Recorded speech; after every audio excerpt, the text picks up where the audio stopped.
Hello, ഉപ്പും മുളകും പുത്തൻ പ്രൊമോ വിശേഷങ്ങളിലേക്ക് എല്ലാ കൂട്ടുകാർക്കും സ്വാഗതം. അങ്ങനെ നമ്മുടെ ഭാസിയും പുഷ്പലതയും പൊരിഞ്ഞടി അടിയോടടിയാണ് ഇന്നത്തെ എപ്പിസോഡിൽ എല്ലാവരും കണ്ടു കാണും അല്ലെ.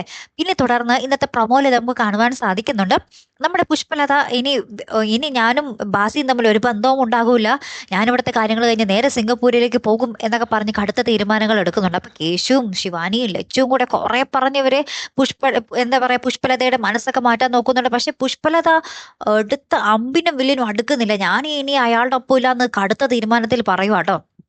അപ്പൊ നമ്മുടെ ബാസീനെ കൊണ്ട് ഇവർ ഈ പുഷ്പലതയുടെ മനസ്സ് മാറ്റിക്കാൻ ബാസീനെ കൊണ്ടും കുറെ കാര്യങ്ങളൊക്കെ ചെയ്യിക്കുന്നുണ്ട്. പക്ഷെ അതിലൊന്നും നമ്മുടെ പുഷ്പലത വീഴുന്നില്ല. ലാസ്റ്റ് നമ്മുടെ കേശു പറയാ, ഇനി എങ്ങാനും സിംഗപ്പൂർ ഇവരെങ്ങാനും വേറൊരാളെ കണ്ടുവച്ചിട്ടുണ്ടാകുമോ എന്നിങ്ങനെ നമ്മുടെ ബാസിയോട് പറയുന്നതും ബാസി ഇതൊക്കെ കേട്ട് ആകപ്പാടെ ഞെട്ടി തകർന്ന് നിൽക്കുന്നൊരു രംഗങ്ങളും തന്നെയാട്ടോ കൂട്ടുകാരൻ നമുക്ക് ഇന്നത്തെ പുതിയ പ്രൊമോയിൽ കാണുവാൻ സാധിക്കുന്നത്. അപ്പൊ നമ്മുടെ ബാസിയുടെയും പുഷ്പലതയുടെയും ഭാവി എന്താകും, അതാണ് ഇനി നമുക്ക് അറിയേണ്ടത് അല്ലെ.